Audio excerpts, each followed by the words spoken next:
A warm welcome to all of you in this session.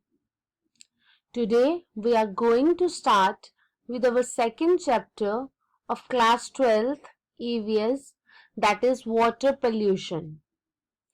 इससे पहले बच्चों हम लोगों ने एयर और नॉइस पोल्यूशन की बात की और इस यूनिट में हम वाटर पोल्यूशन को इन डिटेल में पढ़ेंगे।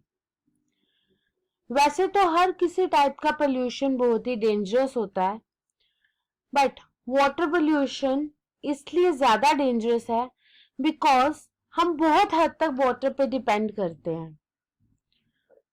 As we all know that water is a precious resource और इसके बिना लाइफ पॉसिबल नहीं है अर्थ पे।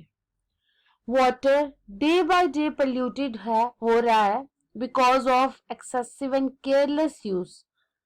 हम लोगों को नहीं पता चलता, हम वाटर को खुद ही बहुत सारे रीजंस की वजह से खराब करते जा रहे हैं। इसकी वजह से जो अवेलेबल ड्रिंकिंग वाटर होना चाहिए वो कम होता जा रहा है। बहुत सारे कॉजेज हैं जिसकी वजह से वाटर पोल्यूशन हो रहा है और इसके इफेक्ट्स भी बहुत हार्मफुल हैं, both for living as well as for non living objects. तो हमें बहुत हद तक ये सोचना चाहिए कि हम वाटर को कैसे पोल्यूट कर रहे हैं। What is water pollution? Water pollution को हम कह सकते हैं कि ऐसी सिचुएशन जिसमें सॉलिड, लिक्विड या गैसियस कंटामिनेंट्स जो हैं उनकी कंसंट्रेशन इस तरह से इंक्रीज हो जाती है कि वो क्वालिटी ऑफ वाटर को डिग्रेड कर देती है, उसे वैसा नहीं रहने देती जैसा हम उसे यूज करना चाहते हैं। वाटर पोल्यूशन को हम इस तरह से भी कह सकते हैं that it is the addition of water, addition to water. ऐसा कोई एडिशन होना वाटर में जिसमें एक्सेस मटेरियल या हीट ऐड हो रही है जो कि हार्मफुल है लिविंग ऑर्गेनिजम्स के लिए और जो उसके बेनिफिशियल यूजेस को अच्छी तरह से वर्क नहीं करने देती। मतलब कोई ऐसी चीज ऐड हो रही है या हीट ऐड हो रही है जिसकी वजह से वो लिविंग बींग्स को भी हार्मफुल इफेक्ट में शो कर रही है और उसका जो एक्चुअल यूज होना चाहिए वो भी उसके लिए खराब होता जा रहा है। आपको वाटर पोल्यूशन की बहुत सारी डेफिनेशंस मिलेंगी which you think is suitable and suits you. आप उसको लेके वाटर पोल्यूशन की इंट्रोडक्शन और डेफिनेशन लिख सकते हैं। एक और डेफिनेशन जो मैं यहाँ पे आपको बता रही हूँ दैट वाटर पोल्यूशन तब होता है जब एनर्जी या कोई ऐसा मटेरियल वाटर में रिलीज हो जाता है जिसकी वजह से उसकी जो क्वालिटी है वो खराब हो जाती है फॉर अदर्स। मतलब और लोग उसको यूज नहीं कर पाते, उसकी एक्चुअल जो क्वालिटी है वाटर की वो बिल्कुल डिग्रेड हो जाती है। So what are the causes behind water pollution? क्या कॉजेज हैं जिसकी वजह से वाटर पोल्यूशन हो रहा है?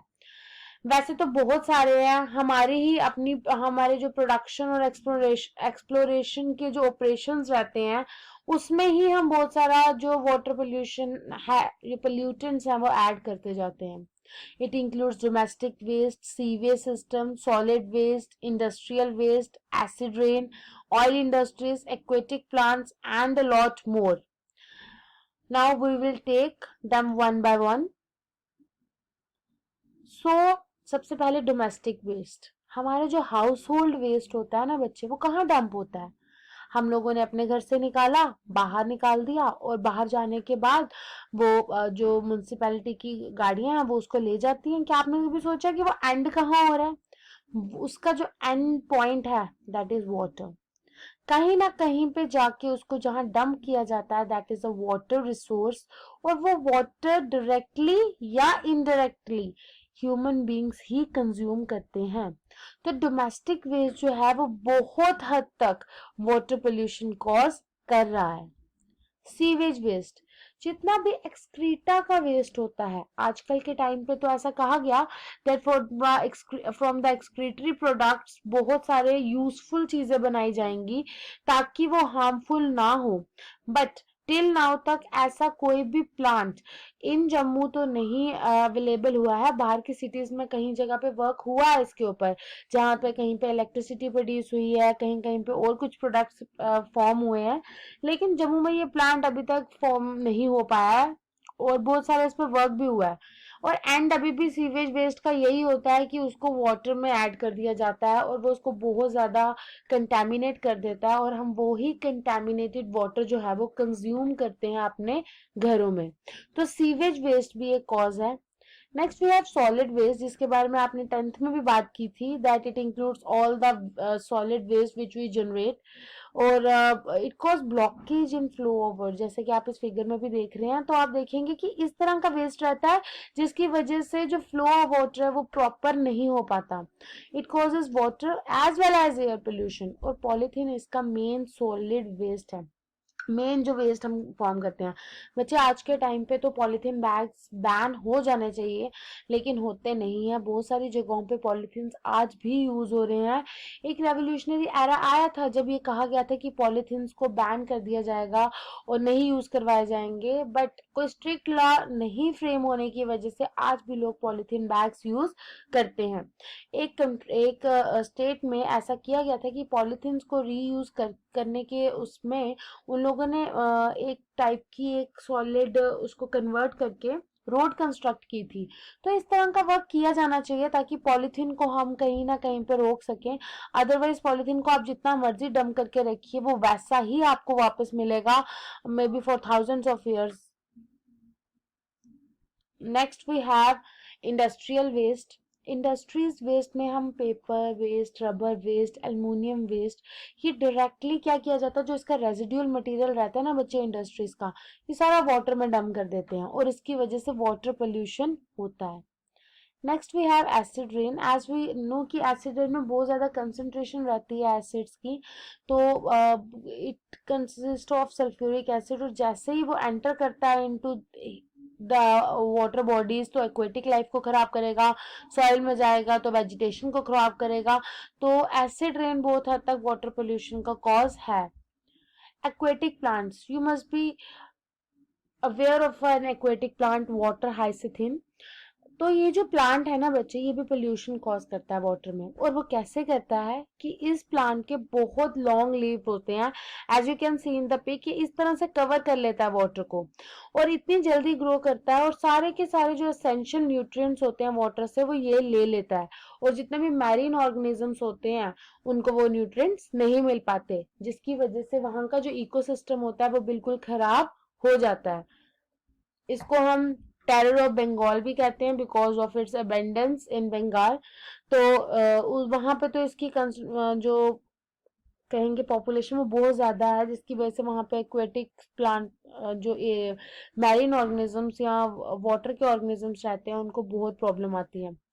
Next we have oil industries. Again oil बच्चे पानी की सतह के ऊपर एक लेयर बना लेता है, जिसकी वजह से जो फाइटोप्लैंक्टॉन्स जो जू प्लैंक्टॉन्स होते हैं, जो उनको एक्चुअल लाइट चाहिए, वो वाटर के इंटरनल सिस्टम तक नहीं पहुंच पाती है, ना ही कोई सनरेज प्रॉपर जा पाती हैं, और उस वजह से जो नीचे की सतह में जो ऑर्गेनिजम्स रहते हैं, चाहे मैं फाइटोप्लैंक्टॉन, स्मॉल फिशेस, इन सब की बात करूं, उन सब को प्रॉब्लम होती है। और ऑयल तो डिस्पेंस होता ही नहीं है, वो ऊपर की लेयर में ही फॉर्म रहता है। कुछ और sources of water pollution includes agricultural discharges like fertilizers, pesticides, जैसे DDT, that is dichloro diphenyl trichloroethane, BHC, benzene hexachloride, ये कुछ सोर्सेज हैं जो वाटर को पोल्यूट करते हैं। एग्रीकल्चर का डिस्चार्ज भी वाटर में ही आके खत्म होता है। Next we have minerals, detergents and sediments. बच्चे ये जो मिनरल्स, डिटर्जेंट्स और सेडिमेंट्स हैं, ये भी कहीं ना कहीं पे हमारे हाउस होल्ड वेस्ट की वजह से ही वहां एंटर कर जाते हैं। रिलीजियस मीन्स, आज के टाइम पे भी लोग सब कुछ भी रिलीजियस आइटम होती है वो सब जो है डंपिंग जो उसकी रहती है दैट इज इन वाटर, और वाटर में वो एक बहुत बड़ा पोल्यूशन का कॉज बन गया हुआ है। Next we have sources and causes of surface water. बच्चे हम आगे आने वाली स्लाइड्स में अपने दो टाइप्स के जो वाटर हैं और उनका पोल्यूशन उसके बारे में पढ़ेंगे। अभी के लिए आप ये जान लीजिए कि सरफेस वाटर का मतलब होता है जो रिवर्स, लेक्स और पॉन्ड्स में आपको वाटर मिलता है, उसके पोल्यूशन के क्या सोर्सेज हैं, इसके लिए उन्होंने एक अलग से बाइफिकेशन दिया है। They are point sources, non point sources, line sources, area sources and diffuse sources. Point sources as the name suggest एक ही पर्टिकुलर पॉइंट से बाहर आते हैं, और जैसे कि हम म्युनिसिपल सीवेज से जो सारा का सारा जो गंद है वो पानी में डाला जाता है, that is an example of point source. Non point sources का मतलब है run of in surface water, सीधे के सीधे सारा का सारा पानी आता है और सरफेस वाटर में मिल जाता है और कहीं भी किसी भी साइड से आ सकता है ये रन ऑफ। लाइन सोर्सेज में we have pipes carrying the discharge, वो एक ही पर्टिकुलर एरिया लाइन में चलती हैं और कोई भी उनमें बाइफिकेशंस नहीं रहती। Area sources like industrial area, mining area, एक पर्टिकुलर एरिया से सारा का सारा जो पोल्यूशन है वो एंटर कर रहा है। Diffuse sources run off from different fields, अब रन ऑफ तो आ रहा है लेकिन अलग अलग डिफ्यूजन एरिया से आ रहा है, that is why we have given it a name of diffuse sources. तो इसके लिए एक अलग से बनाई गई है ये स्लाइड, दैट इज ये कुछ point sources, non point, line sources, area sources, diffuse sources for surface water pollution. So what are the different types of water pollutants? We have organic pollutants जिसमें dead decaying plants आते हैं और कुछ synthetic compounds भी आते हैं like pesticides and carbon tetrachloride. Inorganic pollutants like inorganic salts, minerals, acids, microbiological products जिसमें mostly micro organisms आते हैं, and we have radioactive pollutants जो अराइज होते हैं from the nuclear power plants like uranium and radium. इस session में हम water pollution की introduction, then we have certain sources of water pollution और कुछ सोर्सेज को हम अलग अलग तरीकों से लेते हैं, then we have certain types of water pollution. Next slides में हम इससे आगे बढ़ेंगे। Thank you.